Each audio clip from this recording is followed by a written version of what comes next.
வணக்கம். சின்ன குரூப் சேனலுக்கு உங்கள் அனைவரையும் அன்புடன் வரவேற்கின்றேன். நம்பிக்கை இல்லாமல் ஒருத்தர் நம்மக்கிட்ட ஒரு விஷயத்தை பேசுகிறாங்க. அப்போது அவங்களுக்கு நம்பிக்கை இல்லாமல் நம்ம பதில் சொல்லக்கூடாது. நம்பிக்கையோடு அவங்களுக்கு நம்பிக்கை தரும்படி நம்ம பதில் சொல்லணும்.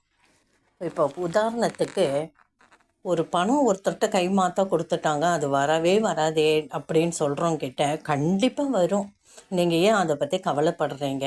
பட்டு உழைத்த பணம் எங்கும் போகாது, உங்ககிட்ட கண்டிப்பாக வரும் பாருங்களேன், நான் வேணால் சொல்கிறேன் அப்படின்ட்டு அவங்க நம்பிக்கையை வலுப்படுத்தி பலப்படுத்தி நம்ம சொல்லும் பொழுது அவங்க சோர்வடைந்தால் அவங்களோட மனம் புத்துணர்வு தரும் ஒரு நம்பிக்கை அவங்களுக்கு பிறக்கும். நம்பிக்கையிலேருந்து சொன்னாலும் நம்மளுடைய வார்த்தைகள் அவங்களுக்கு பலத்தையும் நம்பிக்கையையும் கொடுக்கும்.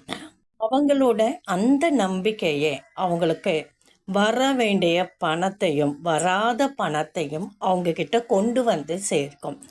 அதுதான் நம்பிக்கை தான் வாழ்க்கை. எந்த ஒரு செயலிலும் எதையும் நம்ம முன்னிறுத்தி செய்யும் பொழுது நம்ம மனசில் நம்மளால் முடியும், நம்ம சாதிப்போம் என்ற நம்பிக்கையை ஊன்றுகோலாக வச்சுட்டு நம்ம செய்யும் முயற்சியை தொடங்கினால், இறை துணையுடன் நம்ம தொடங்கினால் அது வெற்றியை தரும். இந்த வீடியோ உங்களுக்கு பிடிச்சிருந்தால் லைக் பண்ணுங்கள், ஷேர் பண்ணுங்கள், சப்ஸ்கிரைப் பண்ணுங்கள், கமெண்ட் பண்ணுங்கள். நன்றி.